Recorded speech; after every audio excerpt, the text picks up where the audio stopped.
Assalamualaikum warahmatullahi wabarakatuh.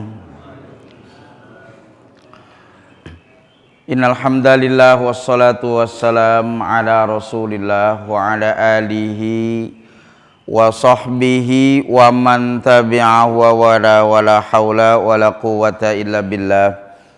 Amma ba'du, rabbi shrah li sadri wa yassir li amri wahlul 'uqdatam min lisani yafqahu qawli.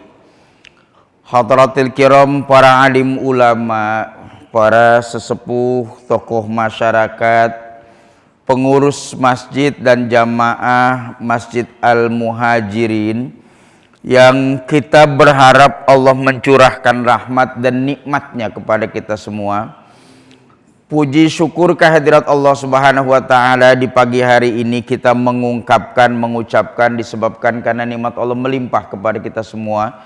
Dan saat ini yang sangat-sangat kita rasakan adalah Allah memudahkan kita untuk bangun di pagi hari, kemudian melangkahkan kaki dengan mudah dan ringannya ke masjid ini melaksanakan sholat subuh, bersilaturahim dan melanjutkan kajian-kajian.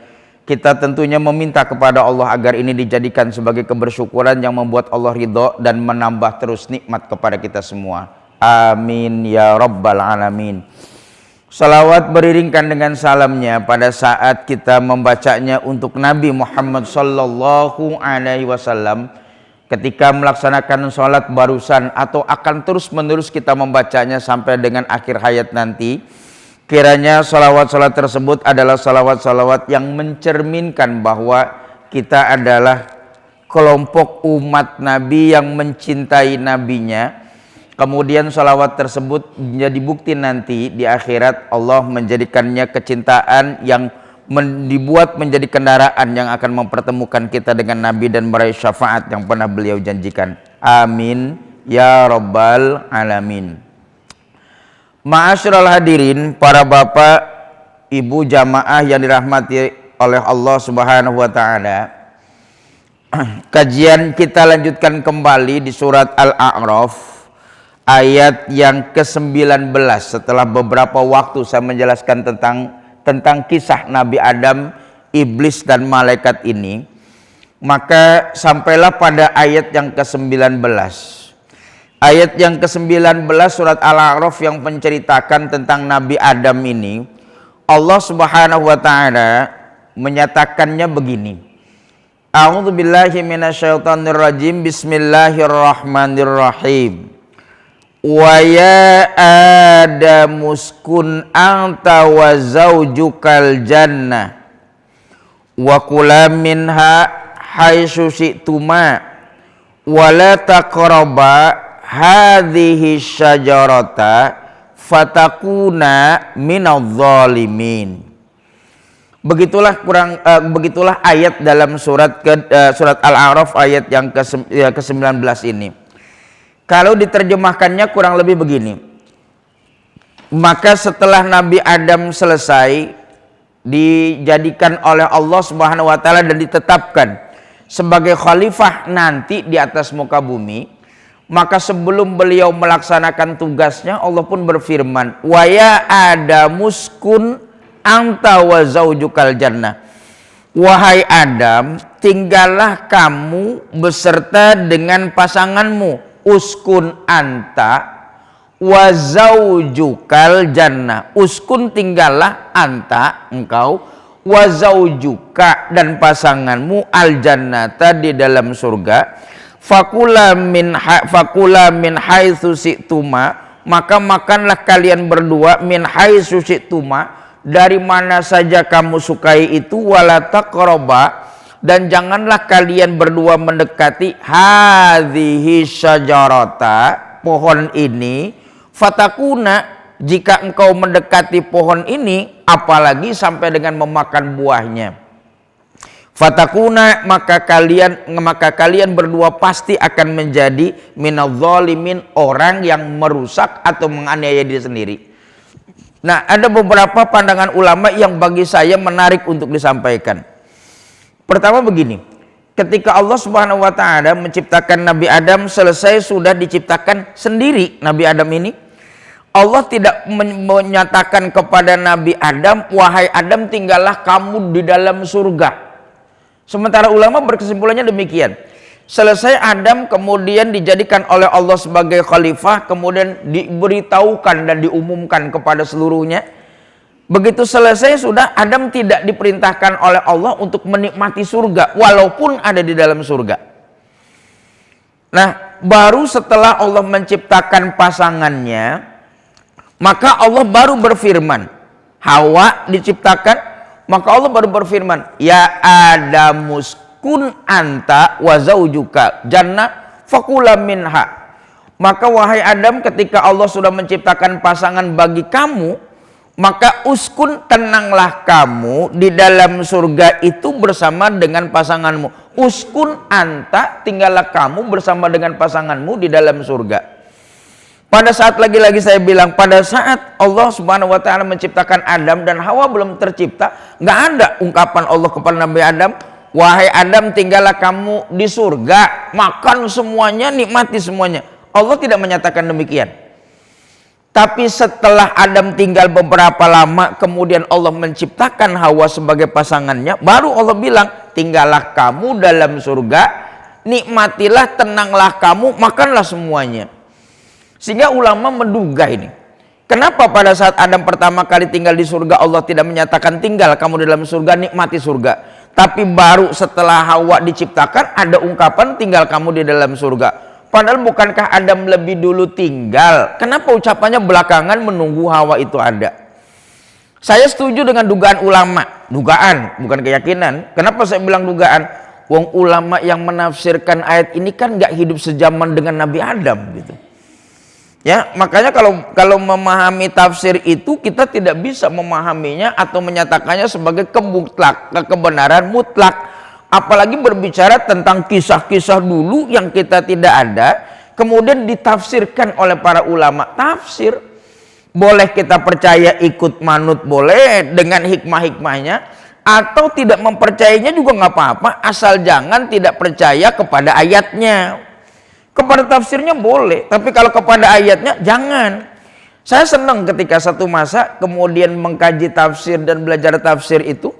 Kenapa Nabi Adam, kenapa Allah baru menyatakan tinggallah kamu, tenanglah kamu bersama dengan pasanganmu setelah Hawa diciptakan? Kenapa sebelumnya tidak?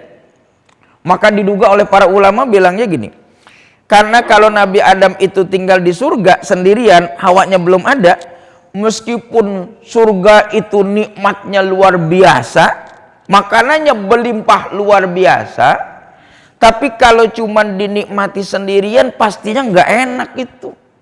Ya. Surganya luas, nikmat luar biasa. Apa aja boleh dimakan. Pemandangannya indah.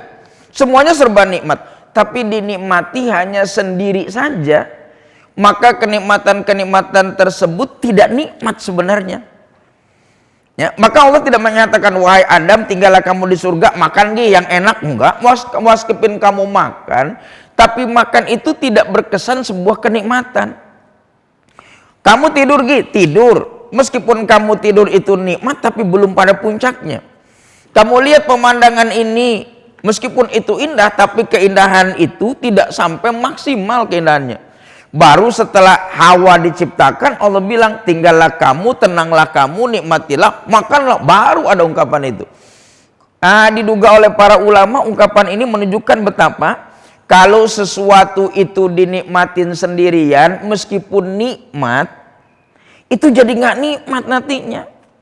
Kalau cuma sendirian, kita makan, makanan itu enak makanan itu, kita makan sendirian. Dibandingkan dengan makanan itu enak yang sama, kita makan bareng, setidaknya dengan istri. Beda rasanya, meskipun bumbunya nggak usah ditambahin. Maka kalau gitu, sebuah kenikmatan itu baru terasa nikmat kalau ada kebersamaan. Kalau sendiri nggak enak. Ide masjid besar, bagus, enak. Sholat di sini, enak. Tapi kalau sholat di sini sendirian gitu, imamnya dia, makmumnya dia, yang qomat dia, yang azan dia, yang bukain pintu dia sendirian, nggak enak sholat sendiri. Meskipun suasananya nikmat atau bagus ataupun nyaman, tapi akan mendatangkan kenikmatan sholat ini kalau ada jamaahnya, kalau ada yang lain. Setidaknya kenikmatan dan ketenangan itu berdua lah minimal, apalagi kalau dia sepasang suami dengan istri, baru ketemu nikmat. Baru pada saat awal diciptakan setidaknya Allah bilang makanlah, minumlah, nikmatilah, baru. Atau kalau orang Sunda bilang sih sare tibra dahar mirasa, katanya bilang gitu. Baru tuh ada kenikmatan. Ya kalau gitu nggak bisa dinikmatin sendiri sesuatu yang nikmat. Kalau dinikmatin sendirian nggak nikmat. Bawa orang lain untuk menikmatinya. Nggak salah kalau gitu Nabi mengungkapkan alaikum bil jamaah. Jamaah ya, ngapain aja jamaah itu? Sholatkah kita, makan bareng yuk, makan bareng nikmat. Itu orang-orang yang kalau kerja di sawah, petani, makanannya apa sih? Paling-paling ikan asin, tempe, sayur udah. Tapi ketika dia makan bareng dengan rekan-rekannya, habis nyangkul, makan segitu aja nikmatnya luar biasa, melebihi restoran Simpang Raya loh gitu. Ya, nikmat itu gitu. Sampai saya ketagihan cuman bareng sama mereka itu. Meskipun maaf, ketika mereka harus mencuci tangan hanya sekedar di samping sawah itu dengan air berwarna coklat, tanah bersih, tapi nggak ada yang pulang sakit perut itu. Ya, makanya nikmat. Kalau gitu kenikmatan itu adalah sesuatu yang meskipun sedikit tapi ada orang banyak menikmatinya, nikmat itu. Maka ketika kita masuk surga saja doanya, kalau di sini kan nggak terdengar, kalau di tempat saya di masjid sana, kalau kita selesai kemudian assalamualaikum, saya atau siapapun jadi imamnya, kita sepakat itifak kita wirid bareng ya, disuarakan gitu. Bareng sudah punya konsensus, punya ketetapan, punya kesepakatan. Maka selesai assalamualaikum astagfirullahaladzim alladzi la ilaha illa huwal hayyul qayyum wa atubu ilaihi sekian kali, kemudian sampai dengan Allahumma antas salam wa minkas salam wa ilaika yaudus salam fahayyina rabbana bis salam wa adkhilnal jannata daros salam tabarakta rabbana wa ta'alaita ya dzal jalali wal ikram. Terus berlanjut bareng-bareng. Kita sepakat karena belum tentu kalau bacaan tersebut dibaca sendirian atau ada sebuah kertas kita kasih ke jamaah suruh hafal, dia mau menghafalkannya belum tentu tuh. Kenapa? Sebab ngelihat tulisan Arab sebanyak itu tuh, Pak, susah banget ini, banyak banget sekian lembar. Kalau memang nggak kepengen ngapalin, sini bareng ke masjid, kita tiap subuh baca, ntar hafal sendiri deh gitu. Bareng aja, cukup untuk konsumsi kita aja. Nah, satu penggalan yang saya ingin sampaikan, semua kita sholat mau sendirian kah itu, kita sholat mau jamaah kah itu, bacaan itu mengajarkan begini, fahayyina wa adkhilnal jannata darussalam, ya, fahayyina rabbana bisalam wa adkhilnal jannata darussalam. Kita minta kepada Allah dengan ungkapan semua, hidupkan kami dalam kondisi damai, masukkan kami ke dalam surga penuh dengan kedamaian. Semuanya kami itu. Bahkan kalau Bapak sendirian bacanya di masjid ini nih, sendiri, saya yakin Bapak bacanya Allahumma antas salam wa minkas salam wa ilaika yaudus salam fahayyina rabbana bisalam wa adkhilnal jannata daros salam. Pasti bacanya semua. Fahayyina rabbana bisalam wa adkhilnal jannata daros salam. Meskipun di masjid ini nggak kedengeran. Apalagi yang berjamaah. Kenapa sih bacanya wa fahayyina, ya Allah hidupkan kami dalam damai, masukkan kami ke dalam surga penuh dengan kedamaian. Mau bacanya sendirian di rumah atau di masjid, bacanya kami masukkan ke dalam surga, masukkan kami ke dalam surga, hidupkan kami dalam kondisi damai.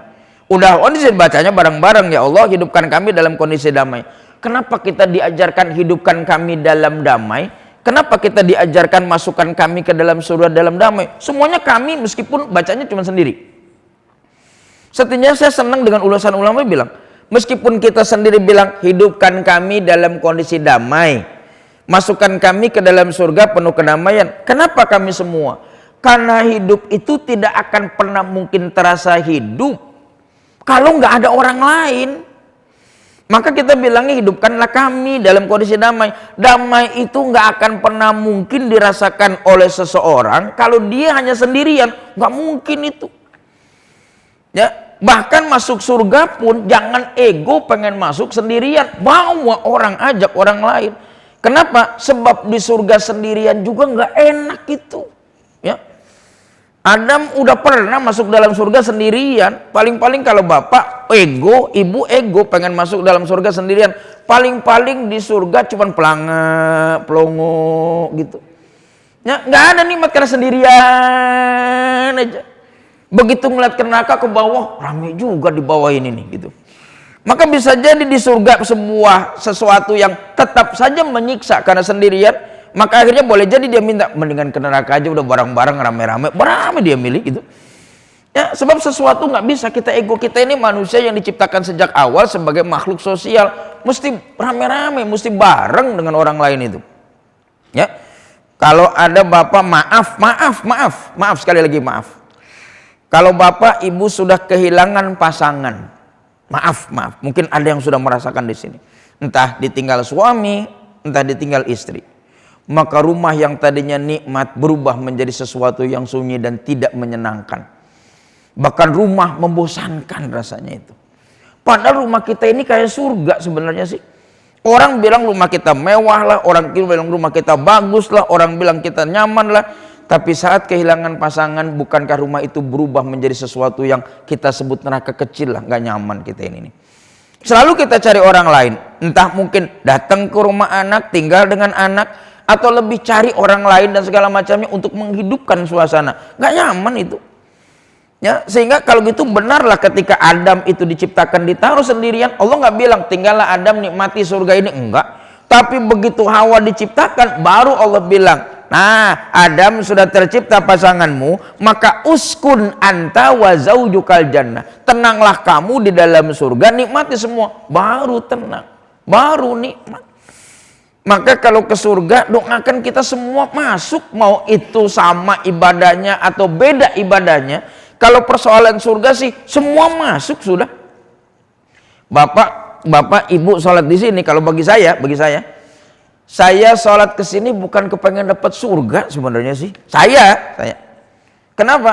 Karena ibadah ini udah nikmat aja udah. Jalan aja udah. Berapa langkah yang diayunkan? Apa sholat yang dikerjakan? Tidak secuil pun terbayang akan nikmatnya surga nanti di hari kiamat. Enggak. Tapi jalannya nikmat, ketemu orang nikmat, bacaannya nikmat. Sudah saya nikmati. Sehingga ada ulama bilang kalau seandainya saya dengan sholat ini dimasukkan oleh Allah ke dalam neraka, dengan ibadah ini dimasukkan ke dalam neraka, terserah Allah ajalah gitu. Tapi saya tidak akan pernah berhenti dari ibadah yang sudah saya lakukan ini. Kenapa? Nikmat soalnya. Saya nggak akan menghilangkan kenikmatan itu. Sampai kemudian dia beristri, kemudian punya beberapa orang anak, dia menikmatinya sampai dia berandai-andai. Kalau seandainya saya mati, kemudian Allah memberikan kehidupan yang kedua, diberikan kesempatan untuk hidup lagi, maka saya akan memilih istri saya yang sudah saya nikahi ini jadi istri lagi, anak-anak saya yang saat ini saya miliki jadi anak lagi, nggak usah tukar dengan yang lainnya lagi. Kenapa? Karena dia sudah merasakan kenikmatan itu. Ya, jadi begitulah kenikmatan itu, sehingga kenikmatan puncak sebuah kenikmatan itu diungkapkan dengan kata uskun anta. Uskun dalam bahasa Arab kan bukan tinggal sebenarnya, tapi tenang. Tenanglah kamu di dalam surga. Maka kata uskun atau sakinah ini kemudian dinamakan sebagai rumah. Kalau orang Arab nanya rumah kamu di mana, aina taskun. Kalau zaman kecil dulu waktu mondok, pada saat nanya di mana rumah, aina baituka, itu namanya muhadasah anak kecil itu tuh. Ya, zaman ibtidaiyah, zaman sanawiyah, kalau kita nanya di mana rumahnya, aina baituka, di mana rumah kamu. Tapi kalau dalam percakapan sehari-hari bukan aina baituka, aina taskun. Aina taskun dia bilang. Bukan aina baituka, aina taskun. Dia nanya rumah kamu di mana. Kenapa ditanyanya bukan aina baituka tapi aina taskun? Karena rumah, taskun disebut taskun, adalah sesuatu yang dapat menyenangkan dan menenangkan bagi si pemiliknya, meskipun tempatnya kecil itu rumah. Sehingga ada ungkapan kita, sebagus-bagus dan senikmat-nikmatnya rumah orang, masih enakan rumah sendiri meskipun kecil kayaknya sih. Itu bukankah itu sebuah kenikmatan? Maka uskun anta, kamu nggak tenang kalau sendirian. Ya, bapak, ibu rumah besar sendirian, saya yakin lebih banyak di rumah orang dibanding rumah sendiri. Ya, Atau kalau seandainya laki-laki sendirian, dia lebih banyak nongkrong di warung, ngobrol gitu. Nggak ada rasa ketenangan itu. Maka kalau gitu ketika Adam sudah mendapatkan pasangannya, maka dapatlah dia ketenangan. Kalau gitu Allah menciptakan perempuan bagi laki-laki dan laki-laki bagi perempuan, sudah pas itu, nggak ada yang lebih hebat, nggak ada yang lebih kecil atau remeh. Enggak, pas komposisinya. Sehingga nggak ada kehebatan laki-laki melebihi kehebatan perempuan. Sebab laki-laki hebat pun butuh perempuan. Ya, kehebatan laki-laki dan kekuatannya dibutuhkan oleh kelemah lembutan perempuan. Kelemah lembutan perempuan dibutuhkan oleh kehebatan laki-laki. Kan ngeklop gitu. Sehingga pantas kalau ayat ini mengajarkan uskun anta wa zaujuka. Tinggallah kamu bersama zaujmu. Dulu waktu saya belajar bahasa Arab, kata zauj itu di sini diterjemahkan istri. Tapi kayak saya bilang jangan terjemahkan itu istri katanya. Terjemahkan itu pasangan katanya. Kenapa jangan terjemahkan istri? Sebab kalau tinggallah kamu dengan istrimu, maka kata istri hanya melambangkan perempuan itu hanya jadi objek seksual laki-laki atau kebutuhan laki-laki terhadap dia. Selesai sudah. Tapi kalau zaud ini katanya, memang zaud itu akar katanya zauja itu seimbang, sama. Maka sejak awal Allah ingin menjadikan kepada manusia bahwa suami atau laki-laki dengan istri pada dasarnya segini, sama gitu. Nggak ada yang beda. Ya, meskipun keduanya punya karakter yang berbeda, tapi kedudukannya tetap sama kok, gini gitu. Laki-laki di sini, perempuan di sini. Sebab kenapa? Kalau laki-laki hebat tidak ada perempuan, nggak ada laki-laki hebat itu. Ya, perempuan yang lemah lembut itu membutuhkan kehebatan laki-laki dibutuhkan oleh kelemah lembutan perempuan. Kan sama, dua-duanya butuh. Maka kata butuh itu disebut dalam Al-Quran zauj, sepasang. Bapak Ibu kalau nyebut kata sepasang ya. Kata sepasang itu bendanya berbeda tapi kemampuannya sama. Itu sepasang tuh. Ya. Kata sepasang itu bendanya pasti beda, nggak mungkin sepasang itu bendanya sama. Bendanya beda, tapi kemampuan si benda itu pasti sama sepasang itu. Bapak kesini kan pakai sendal nih, ibu kesini pakai sendal kan? Begitu ibu bapak bawa sendal dari rumah pakai sendal, terus kemudian sampai kesini kita nyebut sendal kita kan sepasang sendal kan? Bener nggak? Sepasang sendal dengan sepasang sepatu kan? Coba bapak lihat lagi, atau memang kenyataannya bentuk sepasang sendal itu sama nggak kira-kira? Enggak. Sendal kanan melengkungnya ke kanan tuh. Sendal kiri melengkungnya ke kiri. Kita bisa bilang ini sendal kanan, ini sendal kiri. Kalau gitu, kenapa kita bisa bilang sendal kanan, sendal kiri? Karena kedua sendal ini beda. Ini yang kanan pak, ini yang kiri pak. Kenapa bisa kita bedain kanan sama kiri? Karena bentuknya nggak sama. Tapi baru kita bilang sepasang sendal, bentuknya beda. Tapi begitu dipakai di kaki kanan, begitu dipakai di kaki kiri, bapak akan melangkah dari rumah ke masjid ini enak. Tapi kalau itu sendal dua-duanya kanan, ya dua-duanya kanan, bawa dari rumah. Dibawa jalannya enak nggak? Enggak, karena beda tuh. Kedua, udah dibawa jalannya nggak enak, udah gitu kalau ada orang dua-duanya pakai kanan dua-duanya nih, pasti temennya bilang, udah lama dia kayak begini gitu ya. Karena cuma orang yang nggak bener aja pakai kanan dua-duanya tuh, kanan sama kiri beda itu. Dipakai kiri dua-duanya nggak enak, dipakai kanan dua-duanya nggak enak. Kalau gitu kiri sepasang itu beda, kanan sama kiri beda. Tapi kemampuan kanan dibutuhkan oleh kemampuan kiri dibutuhkan oleh kemampuan kanan. Pasangan hitam putih, apa warnanya hitam sama putih sama? Enggak tuh. Tapi kita tidak bisa melihat ataupun menyatakan hitam kalau nggak ada putih, nggak menyebut putih kalau nggak bisa kenal hitam. Kan kayak itu sepasang dia. Sepasang itu beda tapi sama dia.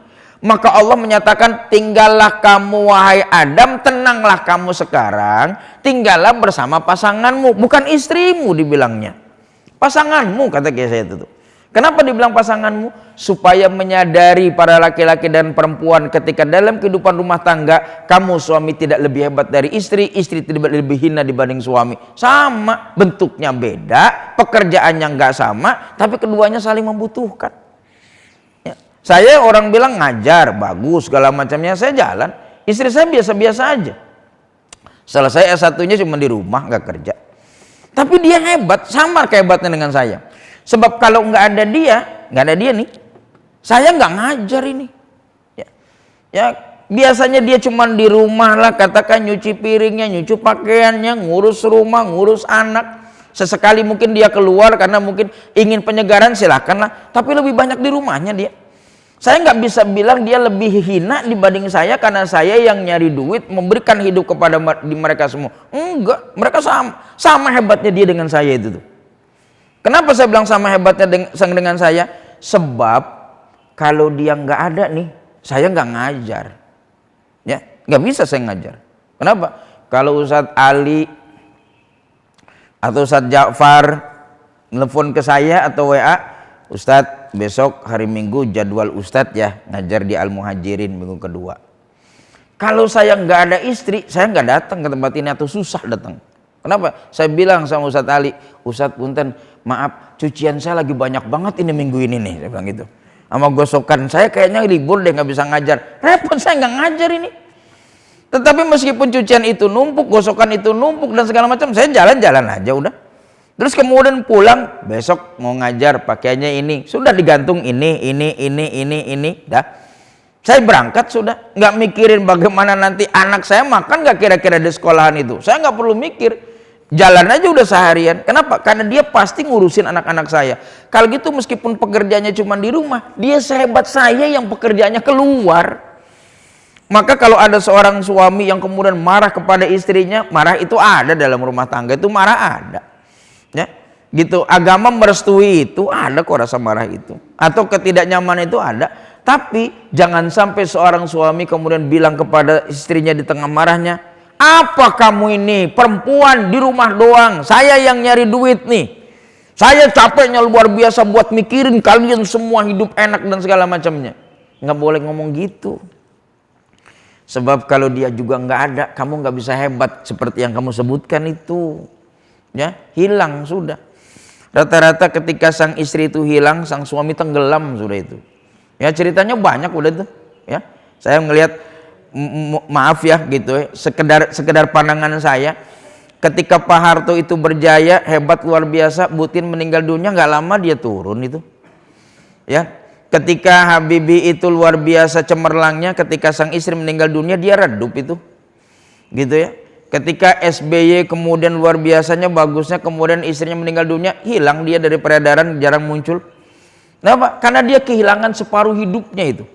Gitu. Nah kalau gitu kamu tinggallah bersama dengan pasanganmu, seimbang itu. Nggak bisa kamu bilang saya lebih hebat daripada kamu. Kehilangan dia, separuh hidupmu hilang sudah. Nah bukankah disitulah kesamaan, sehingga seorang suami tidak bisa bilang saya lebih hebat. Bahkan ulama banyak menganjurkan bahwa nikah dan berpasangan itu disebut uqdatun nikah. Al-Quran menyebut akad nikah dalam surat Al-Baqarah itu disebut uqdatun nikah. Kemudian masuk jadi perbendaharaan bahasa Indonesia disebutnya akad nikah. Bahasa Arabnya uqdatun nikah. Masuk ke Indonesia akad nikah.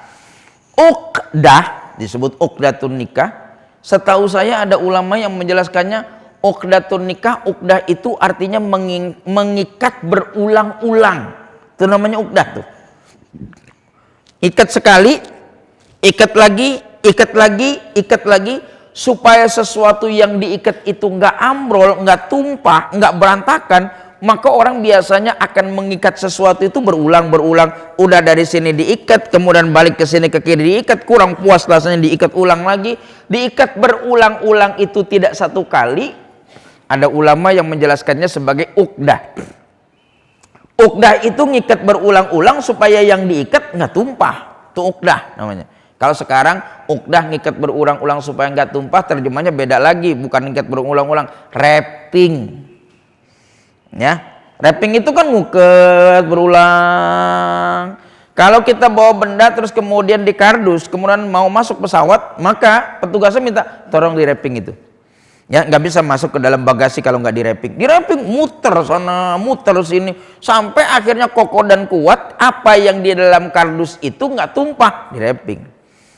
Nah, biasanya orang ngereping itu paling banyak di Indonesia ntar mau 5 hari lagi mau Lebaran. Ya, itu kardus Indomie laku, Indominya enggak. Ya, dicariin kardusnya aja. Itu 25 Ramadan biasanya, karena mau pulang kampung. Jadi orang pada saat itu ngikat berulang-ulang supaya di dalam kardusnya nggak tumpah. Nah, kalau gitu mengikat berulang-ulang itu namanya ukdah. Kenapa akad nikah itu disebut ukdatun nikah? Agar nikahmu langgeng, tidak hancur, tidak berantakan, maka kamu harus mengikat pernikahan itu berulang, diikat berulang, supaya rumah tangga itu nggak pisah. Sebab kalau kamu tidak mengikatnya berulang-ulang, maka rumah tanggamu bisa ambrol dan berantakan itu. Ikat berulang-ulang. Ikat berulang-ulangnya, ulama menyimpulkannya, cara mengikatnya gimana? 1, jalinlah komunikasi antara suami istri dengan baik. Komunikasi itu. Sebab perceraian, rata-rata orang-orang bercerai itu masalahnya tidak hanya sekedar ada karena laki-laki lain atau perempuan lain. Seringkali terjadi karena kurangnya komunikasi antara suami dengan istri. Maka ini pisahlah dia itu. Ya. Yang kedua, katanya, kalau kalian rumah tangga itu pengen awet terus berjalan, saling pujilah kalian dengan pasangan kalian, puji pasanganmu itu. Ya, suami memuji istrinya, istri memuji suaminya, itu dalam rangka ukdah, ngiket itu. Sebab kita nggak bisa menolak, kita ini manusia yang seneng kalau dipuji, seneng. Istri dipuji seneng, suami dipuji seneng. Inilah yang akan melanggengkan rumah tanggamu dengan ukdatun nikah. Kamu ikat berulang-ulang lagi tadi, jalinan komunikasi, ikat. Kedua, saling puji kamu itu. Ya, entah saya udah pernah bilang atau belum, saya kalau udah di rumah, kantor saya di lantai 2. Maksudnya lantai 2 itu ya, di rumah lantai 2 tuh kantor. Istri saya juga kantornya di lantai 2. Dia sama sekantor sama saya. Dia nyucinya sama gosoknya di lantai 2. Kan sekantor namanya tuh. Ya gitu. Saya di sini, dia di sana karena ruangnya agak terbuka, nyuci sekaligus gosok di situ. Saya nggak pakai ART saat ini. Ya, karena anak-anak sudah besar, sudahlah. Terus kemudian mengolahragakan diri, kalau nggak begini kita nggak gerak ini mah. Ya kita berdua, udah akhirnya saya di sini nulis baca, kemudian di seberang sana istri, sama sekantor namanya juga gitu kan. Nah, terus kemudian saya bilang begini ke istri saya, Mah, kalau papa ini nggak ketemu mama dulu, terus kemudian rumah tangga, belum tentu nasib papa nih sebagus ini nih, gitu ya. Saya pikir saya sudah melebihi ekspektasi saya dulu. Nggak kebayang pada saat sekolah dulu bisa ngajar seperti ini, punya kendaraan, kemudian hajian dan umrohan berkali-kali. Nggak kebayang gitu. Cuman biasa-biasa aja lah, paling-paling jadi imam masjid waktu mondok itu. Pikirannya cuma sebatas itu. Tapi lebih sudah. Ya gitu. Lebih sudah. Di luar, melebihi jangkauan ekspektasi saya itu. Ya, siapa yang kemudian seorang ustadz bisa jelajah Eropa bareng dengan istri, kemudian haji mondar mandir gitu, rasanya lebih sudah gitu. Akhirnya saya bilang ke istri saya, Mah, papa ini kalau nggak ketemu sama mama terus kemudian nikah sampai dengan saat ini, belum tentu nasib papa sebagus ini.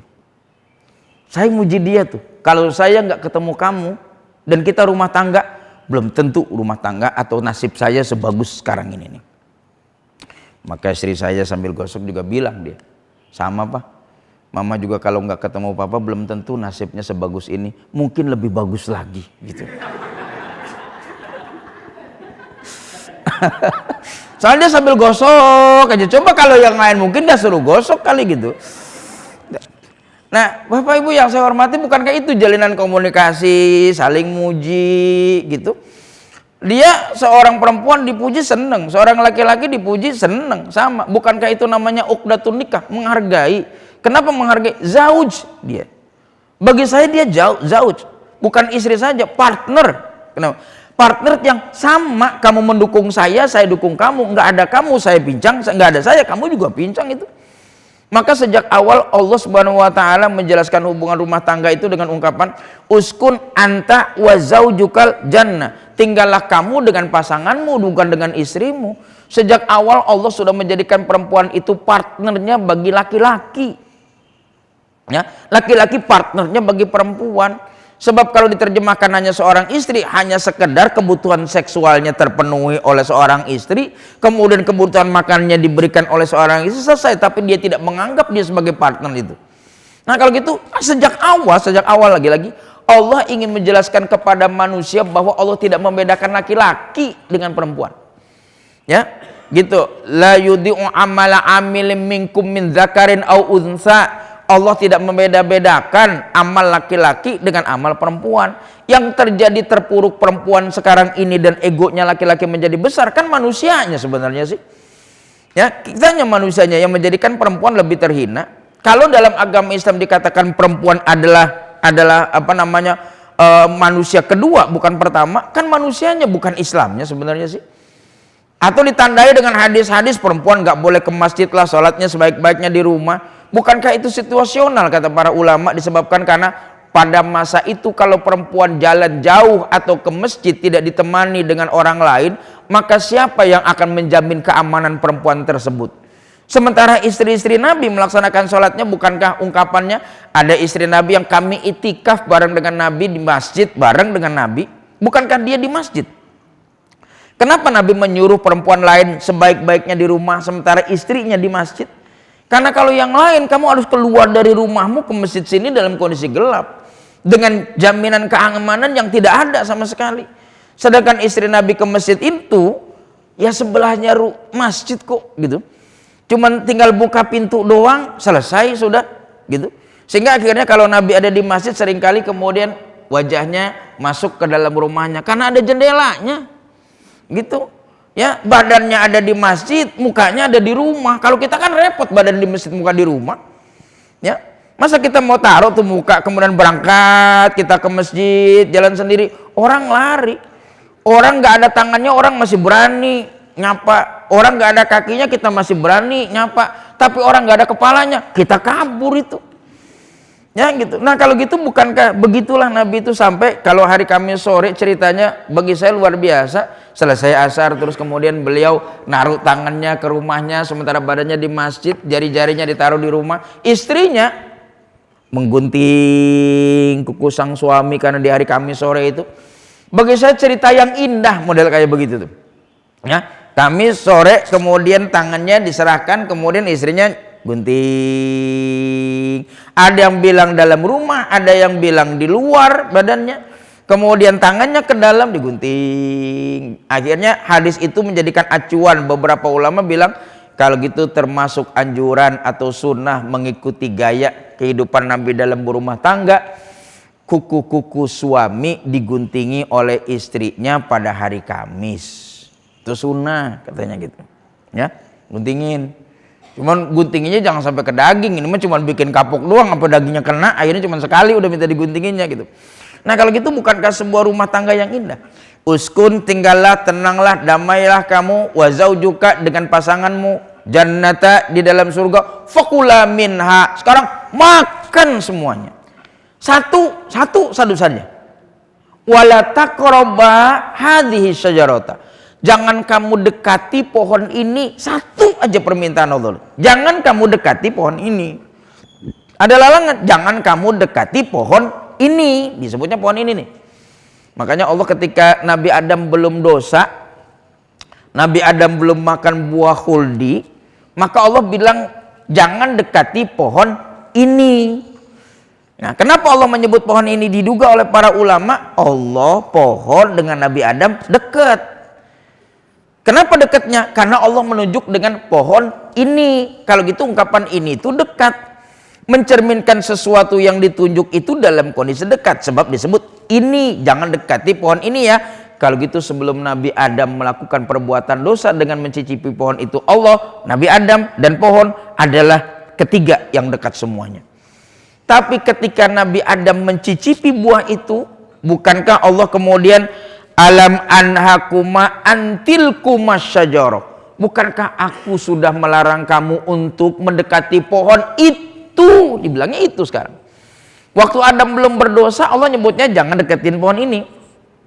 Tapi begitu Nabi Adam sudah berdosa, jangan kamu deketin pohon itu. Sekarang ini sudah diganti pakai itu.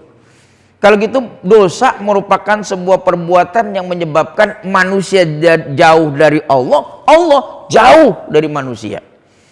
Ya, Adam tadinya sebelum berdosa jangan deketin pohon ini. Ketika Adam melanggar ketetapan Allah, Allah menyebut jangan deketin pohon itu. Bukankah udah berubah itu tuh?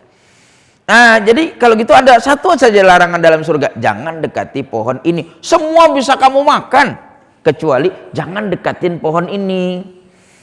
Nah, di sini berlaku kias nih. Makanya hukum Islam itu ada Quran, ada hadis, ada ijma, ada kias gitu. Ada beberapa orang yang tidak ada kias itu, nggak bisa dikias-kiasan gitu, nggak bisa dikias-kiaskan itu, nggak ada hukum kias. Adanya Quran, hadis dengan kesepakatan selesai, nggak ada kias itu. Tapi ketika saya ngaji usul fikih ada kias itu. Kenapa? Ini kias nih. Jangan dekati pohon ini. Udah dibilang pohon ini. Nah, kalau dibilang jangan dekati pohon ini, Allah akan lebih marah lagi kalau kamu apa mencicipinya. Deketinnya aja jangan, gitu. Ya, deketinnya aja jangan. Apalagi kamu sampai makan. Nah, ini namanya dalam kaidah usul fikih kias namanya. Kalau jangan deketin saja sudah dilarang, apalagi kamu sampai memakannya. Kiasnya aulawi itu. Ada hukum kias itu. Sebab kalau nggak pakai hukum kias, hukumnya repot. Jangan deketin pohon ini. Nah, kalau gitu kita makan gak usah deket-deket, agak jauhan aja, kita pakai batang apa kayak gitu, ambil sudah, yang penting pohonnya nggak ada deketin. Kan hukum bisa berubah kayak begitu. Nah, saat ini dibilang deketin aja sudah jangan, apalagi kamu sampai memakannya, namanya kias. Sama dalam hadis itu, seorang laki-laki yang terhormat itu adalah seorang laki-laki yang tidak memukuli istrinya dengan tangannya. Tangannya tuh nggak boleh mukul pakai tangan itu, ya. Dia terhormat. Nah, ada orang kalau nggak pakai kias kan repot. Kan nggak boleh pakai tangan, Pak. Kita pakai balok aja yuk. Pakai balok dia. Gitu. Ah, sekarang kalau pakai tangan saja nggak boleh, yang lebih mencederai nggak boleh lagi, kan kias namanya itu.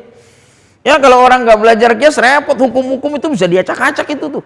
Gitu. Nah, kalau gitu ini yang kecil, nah kemudian dikiaskan yang besar disebut dengan kias aulawi gitu. Ada kias maknawi dan segala macam. Kias itu.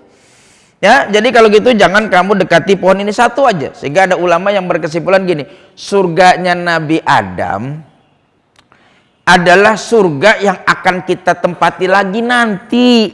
Kita balik lagi tempat itu. Cuman bedanya kalau waktu Nabi Adam tinggal di surga itu ada larangan. Larangannya apa? Jangan deketin pohon ini. Tapi nanti kalau hari kiamat surga itu dibuka kembali dan kita masuk ke dalamnya, larangannya udah nggak ada. Udah semuanya sudah kenikmatan. Katanya begitu. Mau percaya dengan ungkapan ulama itu boleh, nggak percaya juga nggak apa-apa. Wong namanya pandangan ulama kok gitu. Yang penting masuk surga lah, surganya di mana aja, pokoknya yang namanya surga pasti nikmat. Orang bilang surga duniawi juga pasti nikmat kok. Udah yang penting masuk aja, udah ibadah lah. Surga nggak usah mikirin bagaimana detailnya dan segala macamnya. Sebab sedetil-detilnya manusia menjelaskan tentang surga nggak mungkin sama. Kenapa nggak mungkin sama? Wong belum ada yang masuk surga, gimana ngomongnya coba? Ya, menggambarkan sesuatu yang belum pernah dia datang, bagaimana gambarkannya? Susah itu. Nah, jadi kalau gitu di situ kita bisa pahami. Allah Subhanahu wa taala menjelaskan kepada Nabi Adam, tinggallah tenanglah kamu ketika ada Hawa. Sehingga pengajian ini saya ingin garis bawahi dalam panjang lebar yang sudah saya sampaikan. Sejak awal Allah sudah menjadikan istri itu pasangan, bukan sekedar istri, sekedar objek seksual suami atau memenuhi kebutuhan suami saja, tapi dia sejak awal dijadikan oleh Allah partner. Sehingga ketika Allah menjadikan partner, sungguh sangat tepat Allah menjadikan perempuan pasangan bagi laki-laki, laki-laki pasangan bagi perempuan. Dan nikmatilah kebersamaan itu, karena kenikmatan hanya bisa dilakukan dengan kebersamaan, tidak dengan kesendirian. Sehingga kalau kita bareng-bareng, maka kita doa lah. Berbeda pilihan kita nggak apa-apa. berbeda manhaj kita. Sekarang kan kalau ngaji udah pakai manhaj lah, mainlah segala macamnya, disebut pakai gayanya segala macamnya. Terserahlah engkau mau manhaj salafi kek, mazhab ini kek, itu kek. Kami tidak menyebut mazhab apapun gitu. Kami tidak menyebut kita manhaj ini manhaj itu. Yang ingin kita lakukan hanya beribadah kepada Allah, apapun manhaj yang Anda pilih. Tetapi pada akhirnya karena kita punya kesatuan keyakinan la ilaha illallah Muhammadar Rasulullah, berbeda manhaj pun kita berharap Anda masuk surga, saya pun masuk surga. Sebab kalau Anda dengan manhaj ini hanya masuk surga sendirian, Anda akan merasakan kenikmatan kami di neraka sebenarnya, sehingga Anda harus masuk neraka karena ingin rame-rame dengan kami. Nah kalau gitu buatlah kekamian, jangan keakuan, karena kenikmatan surga hanya ada pada kekamian, bukan keakuan. Sehingga orang-orang yang ego mengungkapkan dia paling benar adalah orang-orang yang sudah menyiksa dirinya sendiri. Karena yang namanya kenikmatan pasti ada kekamian, ada di dalam kekamian, bukan ada di dalam keakuan. Nah ini yang bisa saya sampaikan di kesempatan pagi hari ini sampai ayat yang ke-18. Insya Allah nanti akan kita melanjutkan kembali bagaimana kemudian ketika Adam dan Hawa sudah merasakan kenikmatan dan ketenangan secara lahir batin, sang musuh tidak menghendakinya sehingga akhirnya iblis pun menggoda Adam. Kita akan lanjutkan nanti pasca Idul Fitri, sebab bulan depan kita sudah Ramadan, biasanya libur. Kita lanjutkan nanti di setelah ataupun bulan Syawalnya. Ini yang dapat saya sampaikan. Sebelum mungkin saya tutup, ada satu atau dua pertanyaan atau tambahan, sekedar tambahan, silahkan kalau ingin, kalau ada yang berkenan. Saya mulai dari sebelah kanan kalau memang ada. Nggak ada ya? Terus depan. Pak Ramlan biasanya ini langganan saya ini.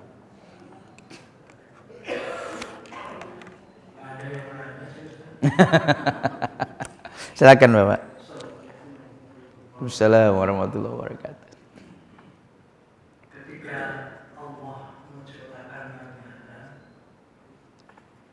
kenapa Nabi Adam dimasukin ke surga, bukan menciptakannya di dunia? Kan dunia sudah ada. Kok ditaruh di surga? Maksudnya apa? Allah punya. Iya.